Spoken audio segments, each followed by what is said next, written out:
Well, welcome, fellow paranormal enthusiasts, and welcome to the next episode of Haunted Wisconsin. I'll be your host, Mr. Amaguli. Now, on this journey, I'm going to take you to a town called Brussels, just outside of Brussels, a small town just 30 miles north of Green Bay. I'm going to take you to a very special church called the White Star, one of only a few remaining in this state that actually practices spiritualism.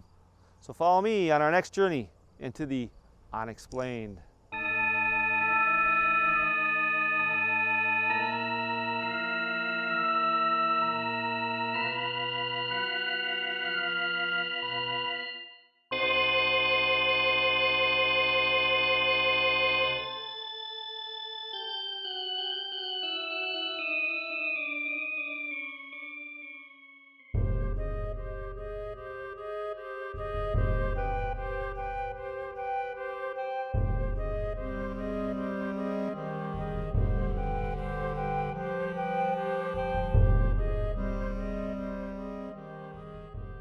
Well, here we are at White Star Church, just outside of Brussels, the city of Brussels, and we're with Reverend Mary Taylor, and she's going to tell us a little bit of the history of this place, as well as what spiritualism is, and that kind of thing, and she's going to talk to you now.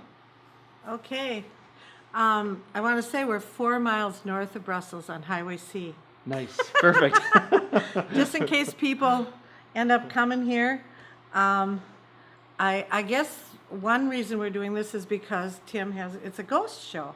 But another reason is because the White Star Church of Brussels is a well-kept secret, a very well-kept secret. And it's been here for 130 plus years. And it was founded by a guy from De Pere, came up here. His name was John Everts. His wife was sick in De Pere, and they could not get any help, and I guess she was dying, and finally they found a faith healer. And this faith healer, we don't know her name because it was 130 years ago, but she told John Everts that after it was a she, I'm pretty sure, after she healed his wife, she told John that he could do the same thing and he should give it a shot, but he had to quit selling spirits and start working with spirits. And he, at the time, his wife was ill, he owned a tavern in De Pere. So he came out here to all the homes of these rural Belgian farmers in the Brussels area, township of Gardner, which this is, and he channeled and gave little talks. I don't know if he did healings at that time or not, but then the people were very pleased and he developed a following. And so all these Belgian farm people went down the highway. At that time in the 1880s, they went to the Catholic Church down the road. And because spiritualism as such, there were no churches here, it did not exist here in this spot at that time. So a whole group of people and their families followed John Everts, and they liked what he did. And he then was the people who followed him and liked him decided to build this church for him so he could do his spiritualist thing. So that's how the White Star Church got built. So that's John Everts, our founder. And they say he was a very good psychic and speaker and healer. And so then I'm going to point out some other people while we're here. This is Rose Dwarsiker, who was once a pastor of this church, I don't know, somewhere around the turn of the century. This is her husband, Alex Dwarsiker, who was also pastor of this church somewhere around the turn of the century.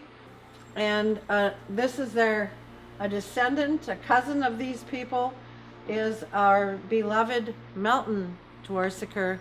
He and his brother were very involved here all their lives, and it is because of this man that this church is still here. And then I want to pan over here, if we can, to Reverend Clara Tweely, our beloved Clara Tweely. She was pastor of this church for 35 years. That's the history of our church. Well, the big question to anyone watching this is, what is spiritualism? Well, spiritualism is a belief that life continues after death, and that we who are physical are able to speak to those who have passed on into the spirit world.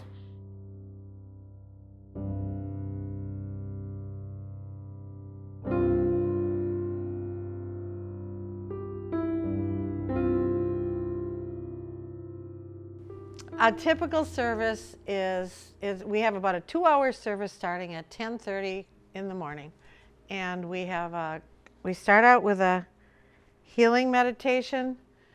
It's about a half hour, and where people come and they get to chill out and really relax and meet their guides. And what I do that's different from the other 115 or 120 years of this church is that I emphasize empowerment, whereas for about 115 years or so, the psychics who were the pastors just gave all the messages, and I do that. But also I teach people who come here how to, through the healing meditation, how to meet their guides. So that, and people really like that when then they leave here and then they have some knowledge of who their helpers are in the world. And then at the end of after the healing meditation, then I give a talk, maybe about a half-hour talk about one metaphysical topic or another. And then at the very end of every service, traditionally, we have done spirit messages here. So that's what I do every time, and I usually have a theme for my services, and sometimes it's angels and archangels, sometimes it's Native American spirituality, and we work with our personal spirit guides. We meet them here, we work with them, and I get messages from them and I give them to the people who are in the congregation, and I'm also training people who are in the congregation how to channel for themselves. So there's a lot of teaching going on at the White Star Church. Again, the emphasis being love, light, empowerment. That would be it. Plus with an underpinning of the elements of spiritualism, traditional elements of spiritualism.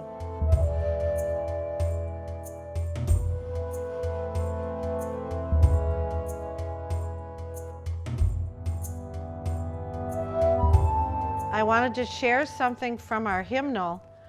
We do have a declaration of principles, and there are 9 of them in here, but I'm not going to go through those today. I think we'll post those on our website, and we can cover them then. But here's one of the definitions that we share in our services, at least once a year. Usually at Halloween we do share this. This is a traditional spiritualist definition, but I'd like to share today definition number 5.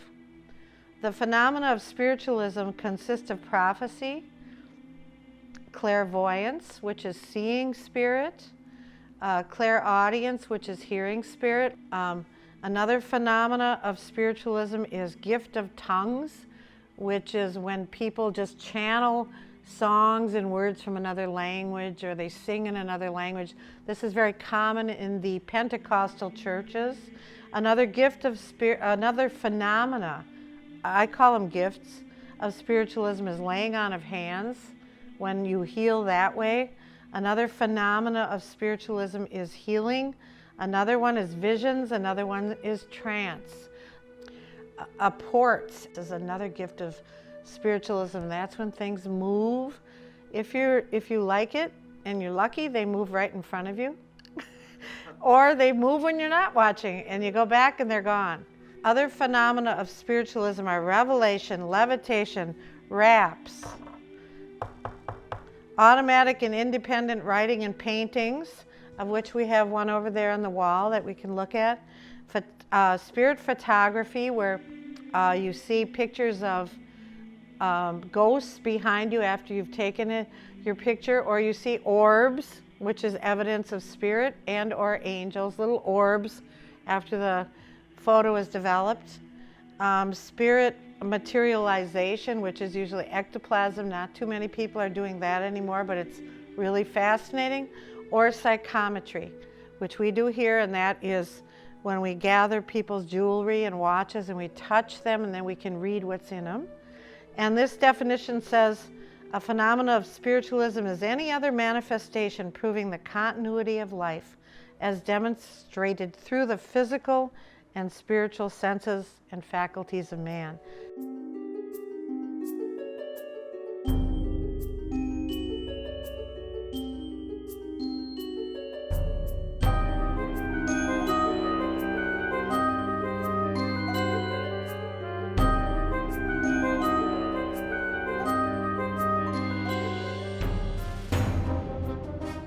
But that's an automatic painting, and they were very big at the turn of the century. So that's one phenomena of spiritualism that we have on our wall, gifted to us probably in the 40s or 50s, I don't know. We do hear raps here at the church. Some people in the congregation hear raps on the wall. That's another phenomena. People hear spirit voices. They hear little bells. The vice president of the church hears children singing when he's here. I'm usually too busy to really listen. I know we have had seances at night where we hear spirit walking, and I have felt the pressure of the feet and the noise from walking up the stairs or on the carpet. So that's it. I think we covered everything. What do you think, Tim? I think you did too. It's beautiful, yeah. Very good. Okay. So that's it. Is there anything else? Can you think of anything that we... No, I think that was everything. And I think if you wanted directions, you would look on our website, www.whitestarchurch.com. But 4 miles north of Brussels, Wisconsin, you take 57 out to Brussels and then go north on C4. It's 5 miles from the freeway. 5 miles north of the freeway, or 5 miles north of Brussels and the freeway. Yeah. Okay. So that's all.